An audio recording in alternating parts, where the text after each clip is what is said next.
Alors, l'hôpital a déjà envoyé la lettre concernant la greffe. Demandez-je avec désinvolture, en coupant un morceau de dinde de Noël sur la table décorée de ma belle-mère.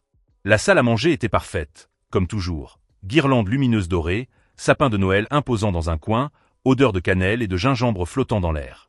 Toute la famille était réunie autour de la vieille table en chêne, souriant et se passant les plats comme si nous étions la famille parfaite des publicités télévisées. Papa et Linda se sont rapidement regardés.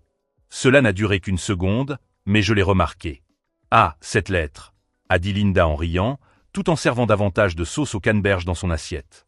Elle est arrivée la semaine dernière, mais nous avons utilisé l'argent pour la fête de remise des diplômes de Kyle. Il n'obtient son diplôme qu'une fois dans sa vie, n'est-ce pas? Le silence qui a suivi était assourdissant. J'ai posé lentement ma fourchette, je l'ai regardé droit dans les yeux et j'ai dit d'une voix calme qui a tranché l'air comme du verre. « Alors vous ne savez toujours pas qui avait vraiment besoin de cette greffe. » Mon père a pâli. Linda s'est figée, la fourchette à mi-chemin de sa bouche. Kyle a continué à pianoter sur son téléphone comme si de rien n'était, comme à son habitude. Cette seule phrase a transformé Noël en zone de guerre dans 3 secondes. Si vous avez déjà lâché une bombe comme celle-là lors d'un dîner de famille et vu tout le monde s'étouffer avec leur nourriture, racontez-le dans les commentaires. Je lis chaque histoire, je vous le promets. Et restez jusqu'à la fin, car que leur est-il arrivé après ça? Vous allez vouloir le savoir. Je m'appelle Oliver, j'ai 32 ans, et voici l'histoire de comment j'ai découvert que ma propre famille avait condamné mon petit frère à mort pour financer une fête universitaire. Pendant 12 ans, depuis que j'ai commencé à travailler à 20 ans, chaque centime qui me restait servait à subvenir aux besoins de cette famille. Les frais de scolarité de Kyle dans une université privée, le financement de sa voiture, le loyer de son appartement chic près de l'université, la carte de crédit sans limite qu'il distribuait à ses amis comme si c'était des bonbons. Je n'ai jamais dit non. Pas une seule fois. Il y a 9 mois, Kyle est rentré à la maison après une fête, se plaignant d'un mal de dos qui ne passait pas. Il a dit que c'était à cause du football américain à l'université, mais quelque chose dans son comportement m'a inquiété.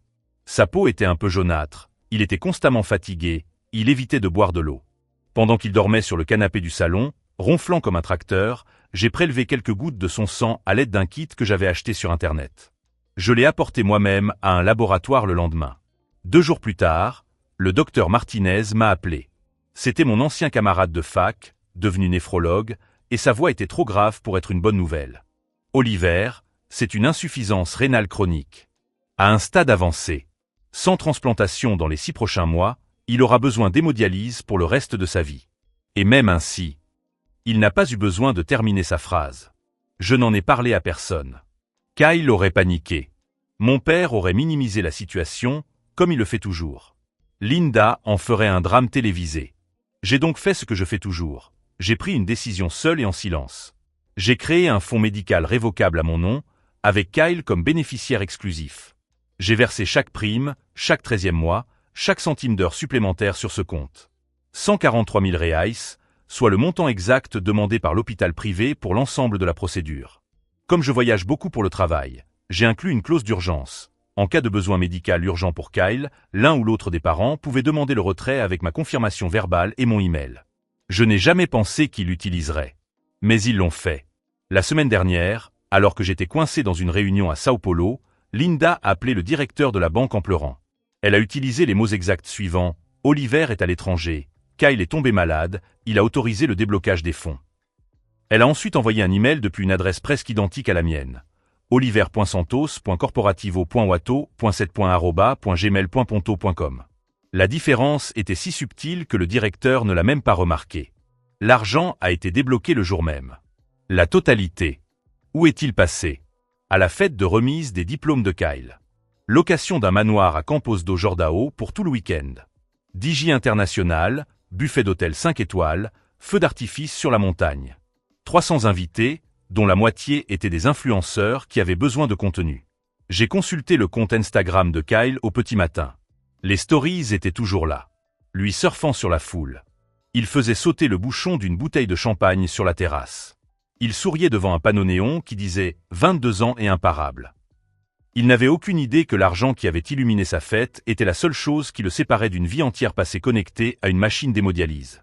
Je me suis assis sur le bord du lit jusqu'au lever du soleil, mon téléphone déchargé à la main. Mon petit frère, le même garçon que je portais sur mon dos quand il avait 5 ans, était sur le point de tout perdre parce que nos propres parents avaient gâché son avenir pour un week-end de likes et de feux d'artifice.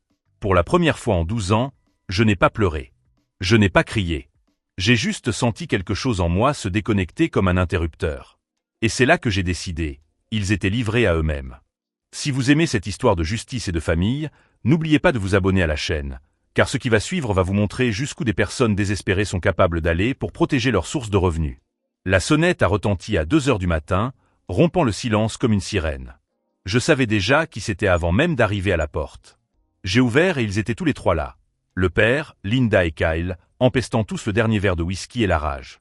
Mais ce qu'ils ne savaient pas, c'est que j'avais passé les 6 dernières heures à préparer quelque chose qui allait changer nos vies à jamais. Linda a poussé la porte et a fait irruption dans mon salon, brandissant une épaisse pile de papier comme une arme. Elle n'a même pas pris le temps de me saluer. « Tu as annulé toutes les cartes supplémentaires de Kyle, n'est-ce pas ?» a-t-elle sifflé en jetant les relevés sur la table basse. L'American Express est refusé partout. Hier, il n'a même pas pu payer son essence. Papa est entré juste derrière, marchant lourdement. Le financement de la BMW a été refusé par la banque. La société de remorquage a déjà laissé un avis sur la porte. 48 heures, Oliver. 48 heures. Je fermai doucement la porte et m'adossai contre elle. Pour la première fois de ma vie, je ne tremblais pas. Kyle resta immobile dans l'entrée, son sweatshirt à moitié ouvert, les yeux rouges. Il semblait plus petit que dans mes souvenirs. Mec, la direction de l'immeuble a collé un avis d'expulsion de 10 jours sur la porte de l'appartement ce matin. Mes collègues sont en panique. Je vais me retrouver sans logement. Linda a continué, la voix de plus en plus forte. Tu as une idée de l'humiliation que cela représente? Ses amis bombardent son téléphone de questions pour savoir pourquoi sa carte a été bloquée. Il a 22 ans, ce n'est pas un étudiant fauché. C'est embarrassant. Papa a pointé son doigt dans ma direction. Tu ne peux pas tout simplement tout couper quand tu es contrarié. Cette famille fonctionne grâce à ce que tu lui apportes. Ça a toujours été comme ça. Si tu t'arrêtes, nous nous arrêtons tous. C'est le deal. Kyle est finalement entré, se frottant la nuque. Allez, mec. Il suffit de tout reconnecter. J'ai un contrat publicitaire qui arrive la semaine prochaine. 2 semaines maximum, je te rembourserai. Je les ai regardés tour à tour. 12 années d'excuses, de chantage émotionnel et de virements d'urgence au petit matin ont défilé dans ma tête comme un film en accéléré. Les milliers de dollars que j'ai envoyés à 3 heures du matin à Kyle pour qu'il sauve les apparences. Les vols que j'ai annulés pour payer son loyer. Les anniversaires, les Noëls et les remises de diplômes que j'ai financés en travaillant 2 fois plus. J'ai pris une profonde inspiration. Non. Le mot est resté suspendu dans l'air comme un coup de feu. La bouche de Linda s'est littéralement ouverte. Qu'est-ce que tu as dit? J'ai dit non. Plus 1 centime. Plus un paiement. Plus d'excuses. Le visage de mon père est devenu violet. Tu ne peux pas décider ça. Tu nous soutiens financièrement depuis l'âge de 20 ans. C'est ton rôle. Tu ne peux pas simplement disparaître. Mon rôle. J'ai ri, d'un rire sec et tranchant. Je ne suis pas un distributeur automatique de billets avec un pouls. Kyle a essayé de faire cette petite tête de chien battu qui marchait toujours quand nous étions enfants. Frère, s'il te plaît. J'ai des rendez-vous, des sponsors. Si j'arrive en ayant l'air fauché, c'est fini. Linda reprit les papiers et les étala comme des cartes à jouer. Regarde ces soldes. Regarde ce que tu as fait. Tu veux que ton petit frère se retrouve à la rue? Je ne touchais pas à la pile. Il a 22 ans. Il a un diplôme universitaire. Il n'a jamais eu à utiliser une voiture qu'il ne pouvait pas se payer, ni un appartement qu'il ne payait pas. Ce n'est plus mon problème. Papa s'est approché, sa voix prenant ce ton calme et effrayant qu'il utilisait quand j'étais adolescent. Tu crois que ça s'arrête là? Tu crois qu'on va simplement te laisser détruire tout ce qu'on a construit? Linda a coupé la conversation, les yeux plissés jusqu'à devenir des fentes. Tu as 24 heures pour annuler toutes les résiliations. Carte de crédit, financement de la voiture, loyer. Tout. Où tu découvriras exactement jusqu'où nous sommes prêts à aller pour protéger cette famille. Cole resta là, les yeux fixés au sol, transférant son poids d'un pied à l'autre, attendant que je cède comme d'habitude. Je passai devant eux, ouvris la porte d'entrée et restai là, immobile. Les 24 heures commencent maintenant. Sortez. Ils ne bougèrent pas pendant une seconde, comme s'ils attendaient la chute de la blague. Quand ils comprirent qu'il n'y en aurait pas, Linda rassembla les papiers en marmonnant quelque chose de venimeux entre ses dents. Papa me lança un regard qui aurait pu faire fondre de l'acier. Kyle hésita plus longtemps, puis sortit en traînant les pieds derrière eux. La porte se referma. Je l'ai verrouillée, j'ai tiré la chaîne et, pour la première fois depuis 10 ans, la maison est devenue complètement silencieuse. Je suis resté là, dans le couloir sombre, le cœur battant à tout rompre, attendant que la culpabilité m'écrase comme d'habitude. Mais elle n'est pas venue. Une épaisse enveloppe en papier Kraft m'attendait sur le pas de la porte quand je suis rentré du travail. Sans timbre, sans expéditeur, juste mon nom tapé en gras. Je l'ai emporté à l'intérieur, je l'ai ouvert lentement et j'ai senti le sol se dérober sous mes pieds. Demande de nomination d'un curateur pour Oliver Santos, déposée par Alberto Santos et Linda Santos, requérant. La lettre de leur avocat, Ricardo H. Langford, ne comptait que 4 paragraphes, mais chacun d'eux m'a frappé comme un coup de poing. Paragraphe 1. J'avais brusquement et sans justification cessé tout soutien financier à ma famille. Paragraphe 2. J'avais montré des signes de grave instabilité mentale, notamment un comportement d'isolement et une hostilité irrationnelle. Paragraphe 3. Je représentais un risque imminent de dilapidation de mon patrimoine substantiel et un danger pour mon propre bien-être. Paragraphe 4. Si je signais l'accord de tutelle volontaire 6 juin, il limiterait la procédure à la seule supervision financière. Sinon, il demanderait la tutelle totale de ma personne et de mon patrimoine, y compris le droit de me faire évaluer par un psychiatre et de contrôler toutes les décisions médicales. L'accord pré-rempli était joint en annexe. La ligne de ma signature était déjà marquée d'une petite flèche bleue. J'ai lu l'ensemble du dossier 3 fois, les mains tremblant de plus en plus à chaque page. Ils avaient des témoignages de voisins affirmant que je sortais rarement de chez moi. Une copie de mon rapport de solvabilité montrant que j'avais réglé toutes les factures communes et supprimé tous les utilisateurs autorisés. Des captures d'écran de messages que j'avais envoyés à Kyle pour lui dire de trouver un emploi. Une note de la thérapeute de Linda, une personne dont je n'avais jamais entendu parler, affirmant qu'elle craignait pour ma sécurité parce que j'étais devenu froid et inaccessible. Ils ont même joint un projet d'ordonnance d'urgence ex parte demandant à un juge de geler tous les comptes à mon nom jusqu'à ce qu'une audience puisse être fixée. J'ai appelé la seule personne que je connaissais qui n'hésiterait pas à le faire, Claire Donovan, l'avocate à qui j'avais fait appel une fois pour un contrat de travail. Elle a répondu à la 2e sonnerie. « Oliver, calme-toi. Envoie-moi tout ça tout de suite. » 20 minutes plus tard, elle m'a rappelé. Il dépose une requête en vertu de l'article 1 du chapitre 35A.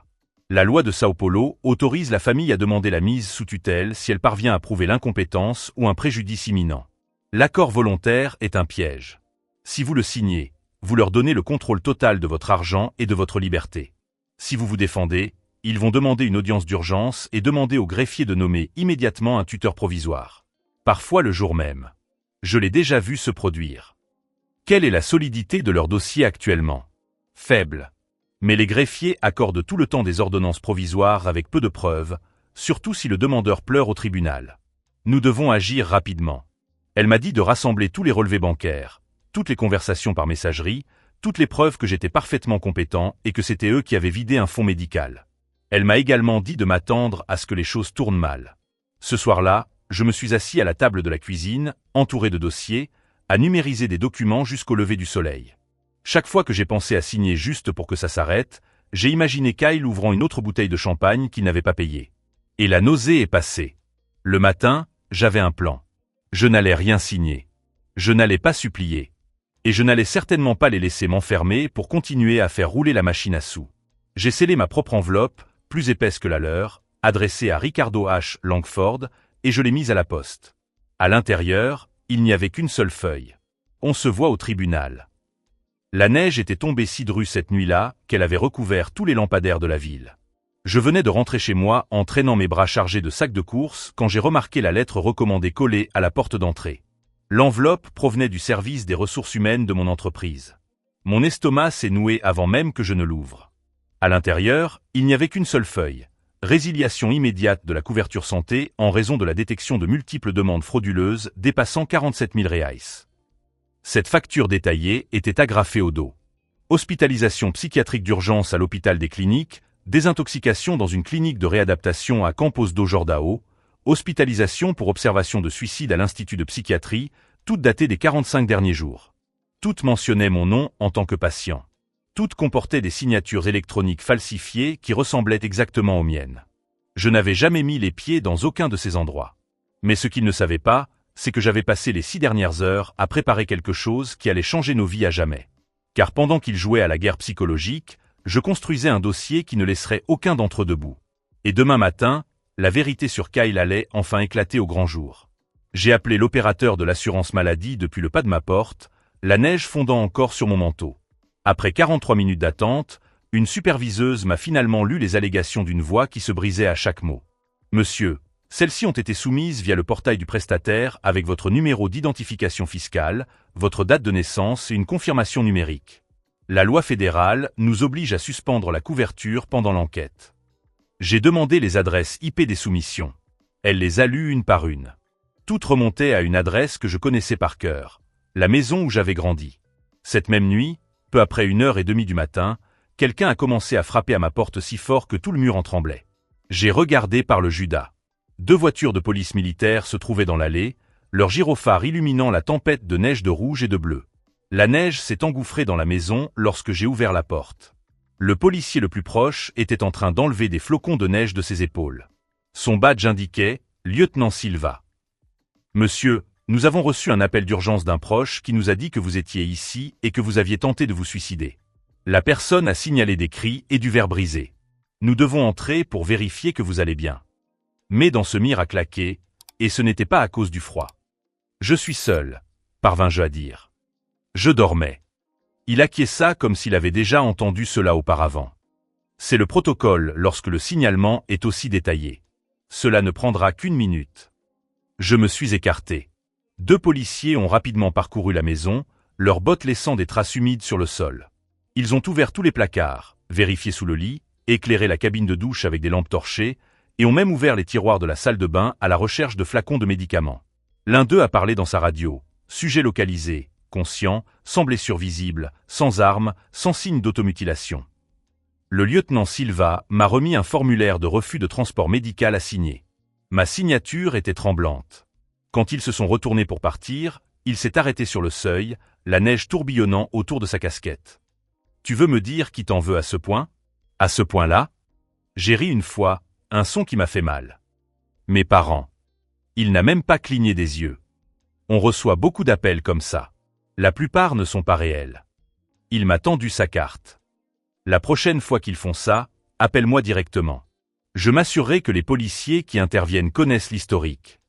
Une fois les gyrophares éteints, je suis resté dans l'entrée ouverte, laissant la tempête s'engouffrer jusqu'à ce que mes doigts s'engourdissent. Puis j'ai fermé la porte, tiré tous les verrous et traîné une chaise sous la poignée. J'ai ouvert le site de ma mutuelle sur mon ordinateur portable et j'ai vu ma couverture platine passer au rouge. Résilié, enquête pour fraude. 47 000 reais en fausses allégations. Un appel à 1h30 du matin avec des policiers qui donnaient des coups de pied dans la neige. Ils n'essayaient même plus d'être discrets. Je me suis enroulé dans le canapé, toujours vêtu de mon manteau mouillé, mes bottes dégoulinantes sur le tapis. Pour la première fois depuis que j'avais coupé les vivres, la solitude absolue m'est tombée dessus comme une avalanche. Personne ne venait me sauver. Personne ne croyait même que j'avais besoin d'être sauvé. Je suis resté sur ce canapé jusqu'à ce que le ciel dehors prenne la couleur de l'eau sale, serrant la carte du lieutenant Silva si fort qu'elle a laissé une marque dans ma paume. Le lendemain matin, j'ai appelé le docteur Martinez, mon ancien camarade de fac qui avait diagnostiqué Kyle. J'avais besoin d'un allié qui comprenne parfaitement ce qui était en jeu. Oliver. Sa voix est immédiatement devenue sérieuse. Comment puis-je t'aider ? Je lui ai tout expliqué. Le dossier médical volé, la tentative de mise sous tutelle, les factures d'hôpital falsifiées, le faux appel à la police. Mon Dieu, a-t-il murmuré. Kyle est-il au courant du diagnostic ? Non. Et si ses parents obtiennent la tutelle, il ne le saura jamais. Ils le maintiendront malade tout en contrôlant mon argent. Il y eut un long silence. Oliver, je dois te dire quelque chose. Kyle est venu ici la semaine dernière. Mon sang se glaça. Quoi ? Il a dit qu'il avait de nouveaux mal au dos, mais il a clairement précisé qu'il ne voulait passer que des examens de base. Rien d'invasif, rien qui puisse apparaître sur la facture de l'assurance maladie familiale. Il a payé en espèces. Et alors ? Les résultats sont arrivés hier. Sa fonction rénale a chuté de 15% depuis le premier examen. Oliver, la fenêtre pour une greffe se referme. S'il ne fait pas d'hémodialyse dans les prochaines semaines, il va entrer en crise. J'ai senti le sol se dérober sous mes pieds. Il le sait, je n'ai pas encore pris de rendez-vous.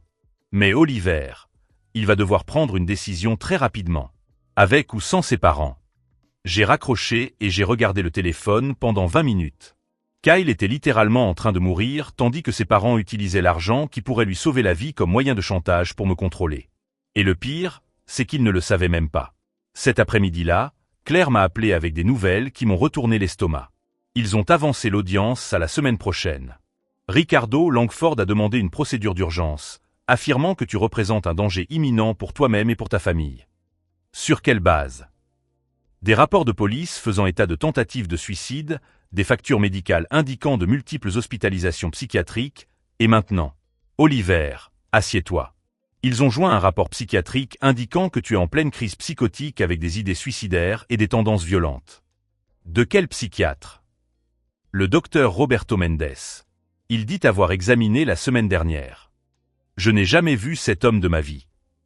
Je sais. Mais le rapport porte sa signature, Oliver. Et il demande au juge d'autoriser une hospitalisation d'office immédiate. Hospitalisation d'office. Ces mots résonnaient dans ma tête comme un glas funèbre. Combien de temps avons-nous? 6 jours. Et Oliver, il y a plus. Ils ont obtenu une ordonnance provisoire gelant vos principaux comptes. Tu n'as accès qu'à 5000 reais jusqu'à l'audience. 5000 reais. Pas assez pour payer Claire plus d'une semaine. Après avoir accroché, je me suis assis à la table de la cuisine, entouré des mêmes dossiers, mais avec une urgence différente qui me brûlait la poitrine. Il ne s'agissait plus de défendre mon argent ou ma liberté. Kyle avait quelques semaines. Peut-être moins. Et tandis que le compte à rebours vers sa faillite rénale tournait, nos parents utilisaient sa seule chance de survie comme monnaie d'échange dans un jeu qu'ils avaient déjà perdu.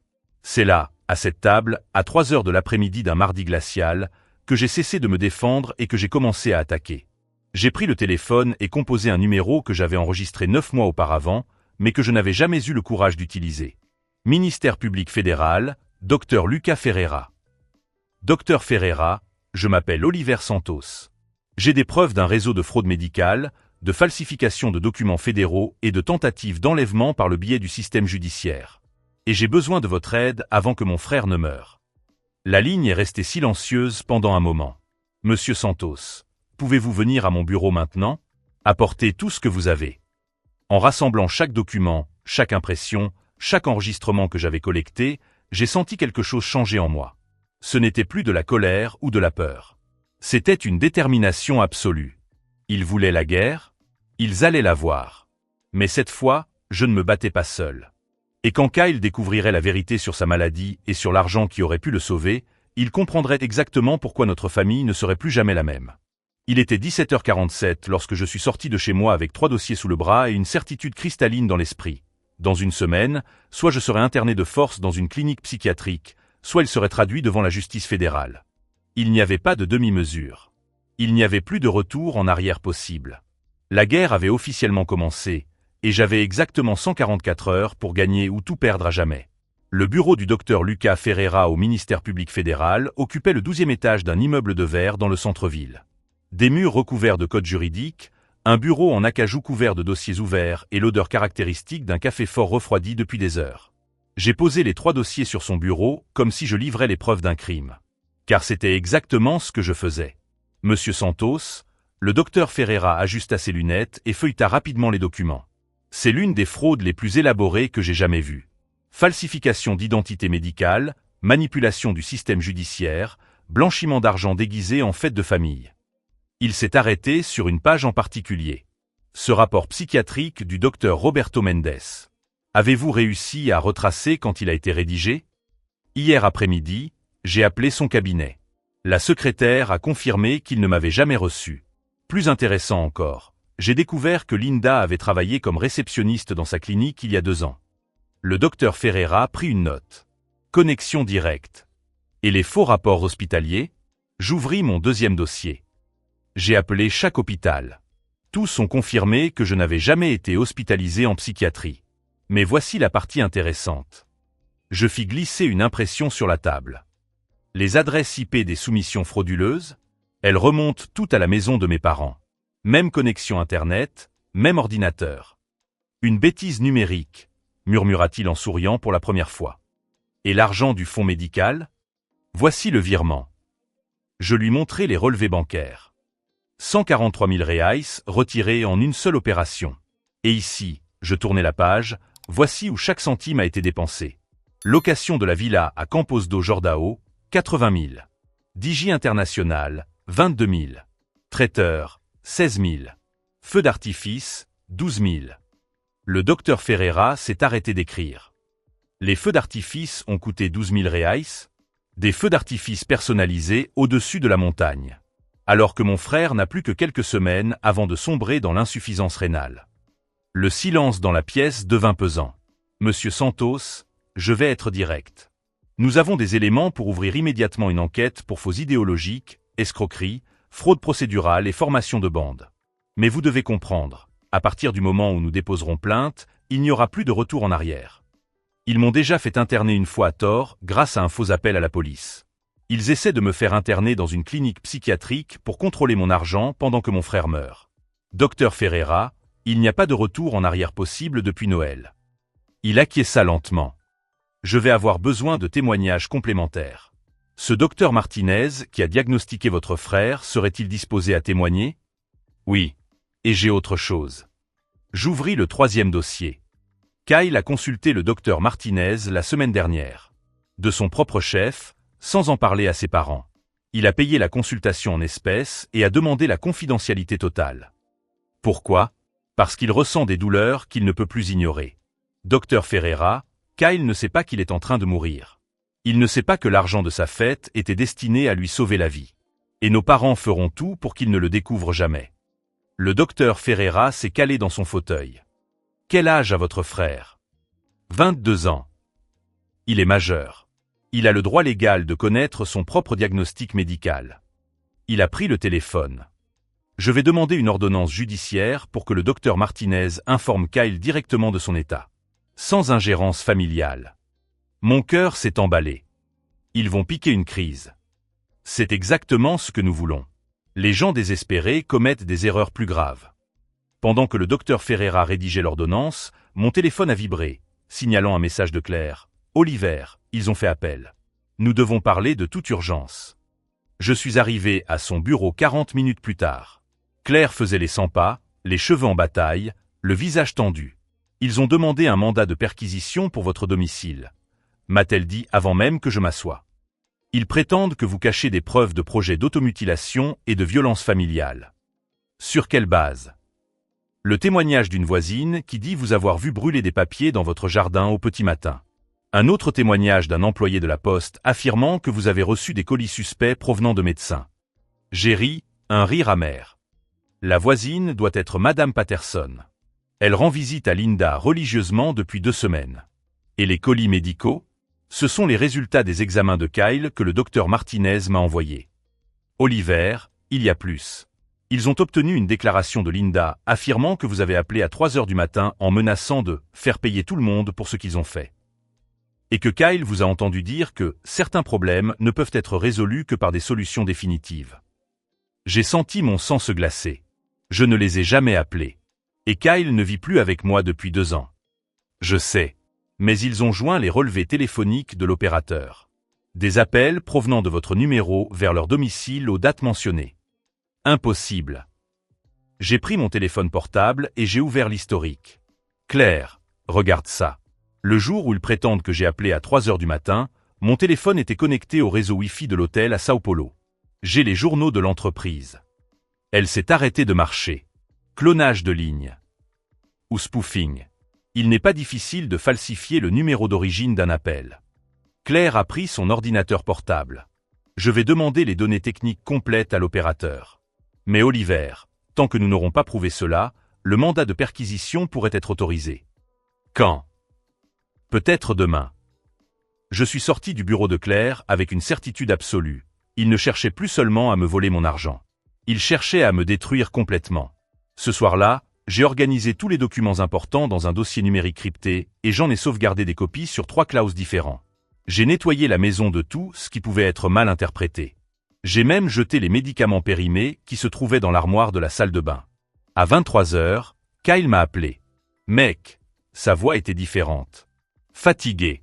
Tu peux venir me chercher à l'hôpital? Mon estomac s'est noué. Quel hôpital? Les urgences d'Einstein.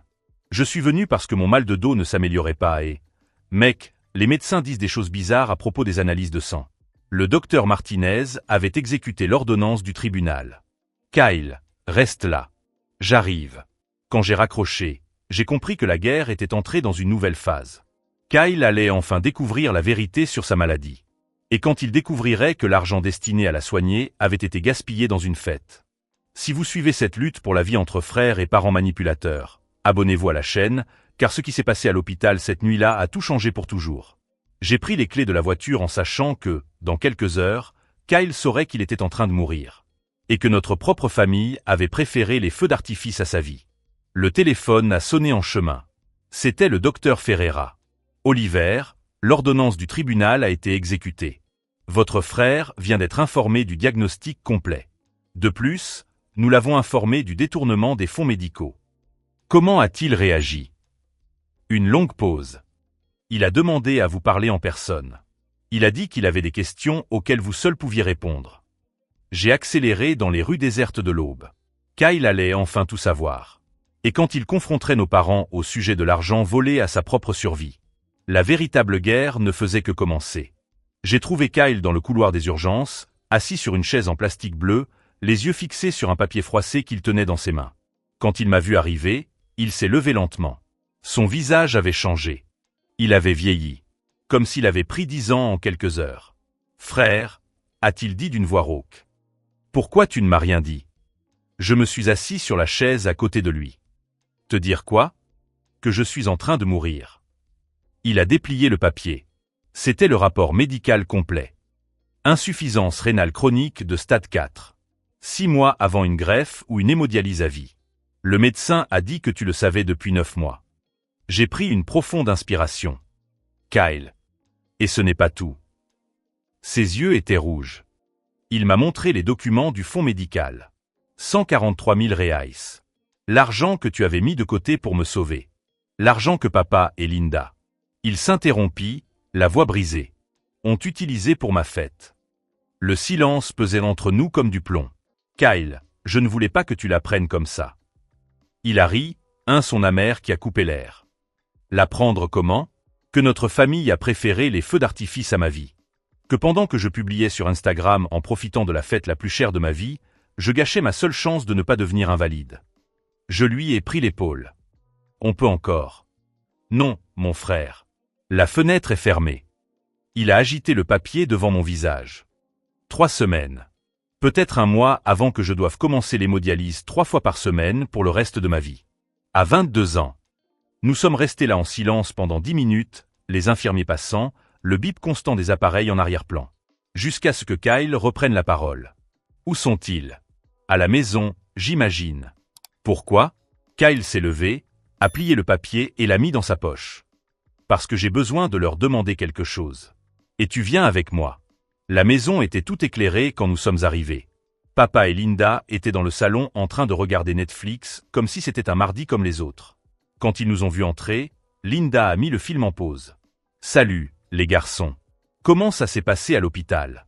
J'espère que ce n'était rien de grave. » Kyle a sorti le papier de sa poche et l'a jeté sur la table basse. « Lisez ça. » Papa a pris le rapport, ses yeux parcourant les lignes. Son expression passa progressivement de la curiosité à la confusion, puis à quelque chose qui s'apparentait à de la terreur. « Kyle, ça ne peut pas être vrai. » Stade 4. 6 mois pour une greffe. Un délai qui a expiré il y a 3 semaines. Kyle croisa les bras. Maintenant, expliquez-moi où sont passés les 143 000 reais que mon frère avait mis de côté pour me sauver. Linda pâlit. Kyle, chérie, nous ne savions pas. Vous ne saviez pas. Sa voix monta d'une octave. Vous avez pris l'argent d'un fonds médical et vous l'avez dépensé pour une fête. Comment pouviez-vous ne pas le savoir? Papa essaya de se lever.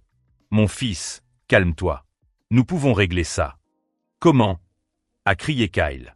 Comment allons-nous régler ça? Allez-vous me rendre mes reins fonctionnels? Allez-vous me rendre les 6 mois que nous avons perdus? C'est à ce moment-là que mon téléphone a sonné. C'était le docteur Ferreira. Oliver, vous devez venir au ministère public immédiatement. Nous avons des nouvelles. Quel genre de nouvelles? Le genre qui intéressera beaucoup votre famille. Amenez tout le monde. 1 heure plus tard, nous étions assis dans une salle de réunion au 12e étage du bâtiment du MPF. Le docteur Ferreira avait des piles de documents organisés sur la table comme une armée de papier. Monsieur Alberto, Madame Linda, commença-t-il formellement. Vous êtes officiellement accusé de fraude aggravée, de faux idéologiques, de formation de bandes criminelles et de tentatives de séquestration. Linda s'étouffa. Quoi? Le docteur Ferreira ouvrit le premier dossier. 47 000 reais en fausses factures médicales soumises à la caisse d'assurance maladie de Monsieur Oliver. Tout avec vos empreintes digitales sur l'ordinateur qui a effectué les soumissions. Papa tenta de parler. Le docteur Ferreira leva la main. De plus, falsification du rapport psychiatrique du docteur Roberto Mendes, qui, d'ailleurs, a confirmé que Madame Linda a travaillé dans sa clinique et avait accès aux tampons et aux papiers à en-tête. Nous avons les enregistrements des caméras de sécurité. Il ouvrit un autre dossier. Clonage de lignes téléphoniques pour passer de faux appels d'urgence.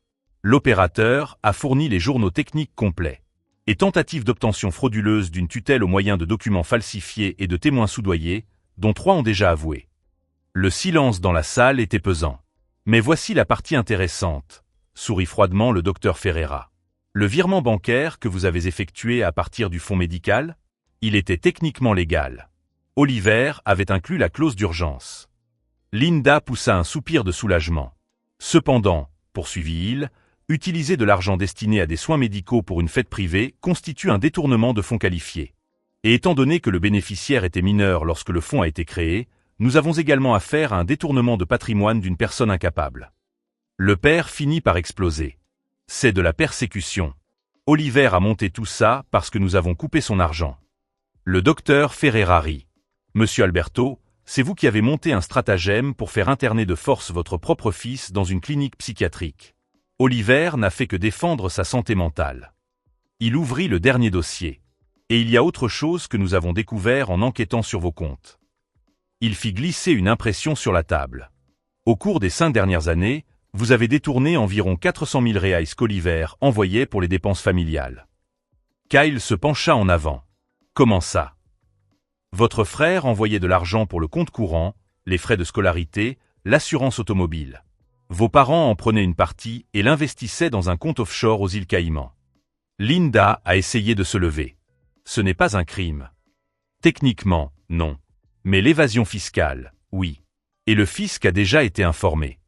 Kyle a regardé ses parents comme s'il les voyait pour la première fois de sa vie. Vous l'avez volé pendant 5 ans. Son père était incapable de parler. Le docteur Ferreira rassembla les papiers. L'audience de tutelle a été annulée. Les accusations criminelles ont été déposées. Vous avez 48 heures pour constituer un avocat. Nous avons quitté le bâtiment en silence. Kyle marchait comme un zombie. Sur le trottoir, il s'est arrêté et a regardé ses parents. Vous avez détruit ma vie pour financer un faux style de vie, a-t-il dit d'une voix étrangement calme. Et quand mon frère a essayé de me sauver, vous avez essayé de le faire interner de force. Linda s'est mise à pleurer. Kyle, mon fils. Non. Il a levé la main. Je ne suis plus votre fils. Et vous n'êtes plus ma famille. Il s'est tourné vers moi. Oliver, je peux rester dans ton appartement aujourd'hui? Demain, je chercherai un petit logement. Kyle. S'il te plaît. Juste pour aujourd'hui. Je te promets que demain, je m'occuperai de ma vie tout seul. 3 mois plus tard, Kyle a commencé l'hémodialyse. 3 fois par semaine, 4 heures par séance. À 22 ans, sa vie tournait désormais autour d'une machine qui filtrait son sang. Papa et Linda ont tenu exactement 87 jours après l'audience. Les amendes judiciaires et les honoraires d'avocat se sont élevés à 120 000 reais. La maison a été saisie la semaine avant Noël. La banque a fermé la porte de la maison où nous avions grandi un matin de janvier, tandis qu'ils chargeaient le peu qui restait dans un camion de déménagement loué. Je n'ai jamais répondu aux 53 messages vocaux qu'ils ont laissés. J'ai vendu l'appartement en mars et j'ai déménagé à Brasilia. Nouveau travail, nouvelle adresse, nouveau numéro que personne de mon ancienne vie n'avait. Kyle m'a suivi. Nous avons loué une petite maison près de la clinique d'hémodialyse. Il a trouvé un travail de designer indépendant qu'il pouvait exercer entre 2 séances. Le jour du premier anniversaire de son hémodialyse, nous étions assis sur la terrasse, admirant le coucher de soleil sur le district fédéral. Kyle sirotait un jus de canneberge, l'un des rares aliments que ses reins pouvaient encore bien assimiler. « Frère » a-t-il dit soudainement. « Merci. » Pourquoi? Pour m'avoir sauvé alors que je ne savais même pas que j'avais besoin d'être sauvé. Pour t'être battu pour moi alors que j'étais de leur côté. Nous sommes restés là jusqu'à la tombée de la nuit, 2 frères qui avaient perdu leur famille, mais qui s'étaient trouvés l'un l'autre. Si cette histoire de loyauté entre frères et de justice familiale vous a touché, Abonnez-vous à la chaîne, car nous avons des dizaines d'histoires de personnes qui ont découvert que la vraie famille doit parfois être protégée de la famille biologique. Kyle est toujours sous hémodialyse. Mais il est en vie. Il crée des œuvres d'art numériques incroyables. Et pour la première fois depuis l'âge de 5 ans, il ne doit rien à personne. Moi? Eh bien, j'ai appris que l'amour n'est pas un chèque en blanc. Que la famille n'est pas un engagement à vie qui ne peut être rompu. Et qu'à partir du moment où vous faites de l'urgence d'une autre personne votre responsabilité permanente, vous renoncez à votre propre avenir. Cette maison à Sao Paulo appartient désormais à une autre famille. Ces montagnes sont la vue d'une autre personne. Et je n'ai jamais aussi bien dormi de ma vie. Parce que les personnes qui vous aiment vraiment ne vous laisseraient jamais en arriver là. Et quand elles le font, vous découvrez que vous avez soutenu des étrangers déguisés en famille pendant tout ce temps. La vraie famille, elle était assise à côté de moi sur la terrasse, reconnaissante d'être en vie, même connectée à une machine 3 fois par semaine. Et cela valait chaque centime, chaque dispute, chaque nuit blanche des 12 derniers mois. Pei et Linda ont été condamnés à 2 ans de prison en régime semi-ouvert pour fraude et falsification de documents. Les amendes se sont élevées à 200 000 reais. La maison familiale a été vendue aux enchères pour rembourser les dettes judiciaires. Kyle s'est mieux adapté à l'hémodialyse que nous ne l'espérions. À 25 ans, il gère son propre studio de design numérique et gagne en une semaine plus qu'il ne dépensait auparavant en une soirée. La semaine dernière, il m'a appelé, tout excité. Mec, un rein compatible est apparu dans la liste d'attente pour les transplantations. Après 3 ans d'attente, Kyle va enfin avoir sa deuxième chance. Et moi? J'ai déménagé à Brasilia, je suis devenu conseiller financier spécialisé dans la protection du patrimoine familial contre la manipulation. J'aide des personnes qui ont vécu la même chose que moi. Je n'ai plus jamais parlé à mon père ni à Linda. Kyle a essayé de servir de médiateur à plusieurs reprises, mais il a respecté ma décision lorsque je lui ai expliqué que pardonner ne signifiait pas accepter que les abus continuent. La dernière fois que j'ai eu de leurs nouvelles, ils vivaient dans un appartement d'une chambre et travaillaient à temps partiel pour payer leurs amendes. Si cette histoire de famille toxique et de justice vous a ému, abonnez-vous à la chaîne, car nous avons des dizaines d'histoires de personnes qui ont choisi de s'épanouir plutôt que de subvenir aux besoins de parasites déguisés en parents. J'ai appris que le véritable amour ne s'accompagne jamais de chantage émotionnel. Une vraie famille ne sabote pas votre santé mentale pour conserver ses privilèges financiers. Et que parfois, sauver une vie signifie couper des liens qui semblaient indestructibles. Kyle est toujours en vie. Je suis toujours libre. Et notre vraie famille, fondée sur le respect mutuel, n'a jamais été aussi forte. Car au final, ceux qui vous aiment vraiment ne vous feraient jamais choisir entre votre santé mentale et leur argent. Сейчас я заберу, все хорошо. Он сломался. Или что с ним? А, я его выключил, что ли? Да. Палка упала. Подожди, Что? я не могу. Я отпускаю сцепление и нажимаю чуть-чуть газа. Ну, не обязательно. Всё. Надо. Блять, да ну нахуй, я не поеду. Тише. В смысле? Тише, Поехали! тише, Да тут еще рулить надо. Давай, нормально. Так ты уже всё выруливай. будет. В зеркало смотри. Одно Видишь дело- там машинки, нет? В зеркало видишь машинки? Нет. Да. Глеб, Блядь. давай погуляем. Назад не Да я не не против. оглядывайся. Подожди. Я выжимаю сцепление каждый раз, когда торможу. Когда переключаешь передачи. Газ жми.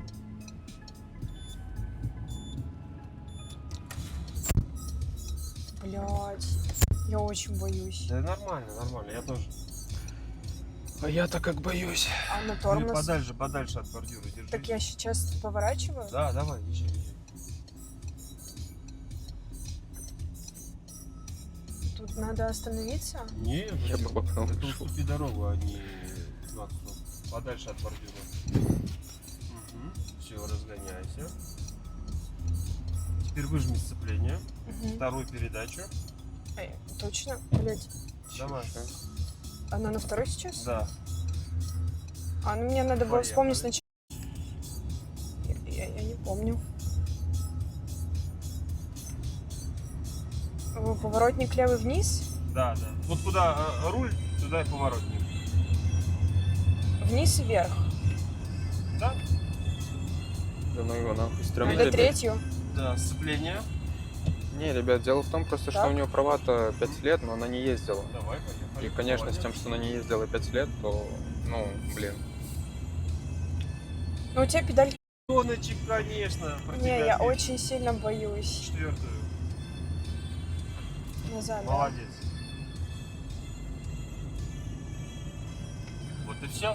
Вот и все твое вождение. Куда он едет? Куда он по своей полосе едет? У него все хорошо. О.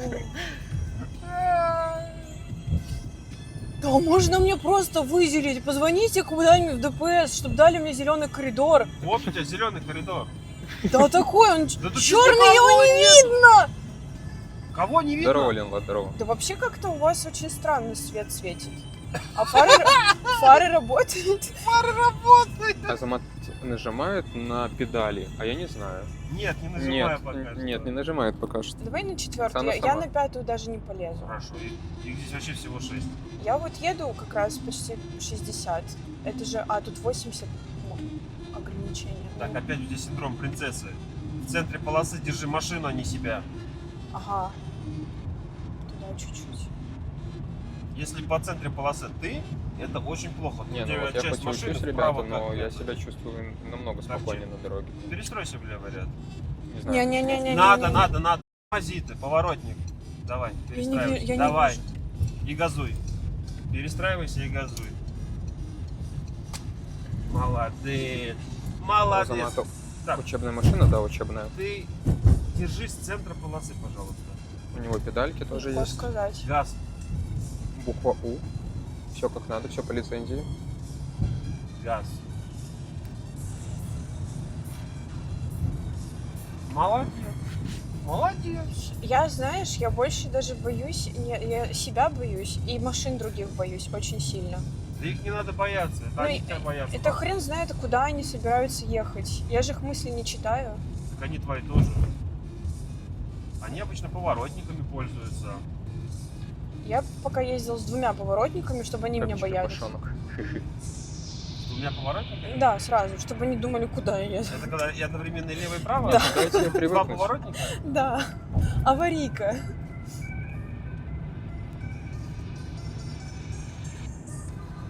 Так, где дорога? В смысле, где дорога? Так, как у тебя со зрением? Да, в принципе, нормально, но что-то... Сколько? Минус 3? Но в линзах. Ну, я в линзах, мне нельзя без линз Да. ходить.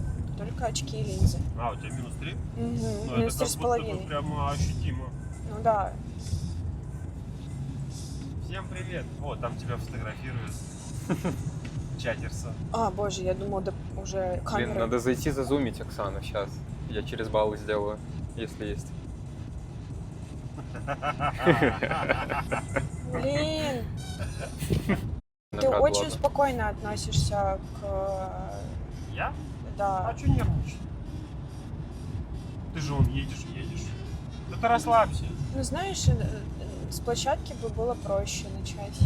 Ну вот тебе площадка. Дорога.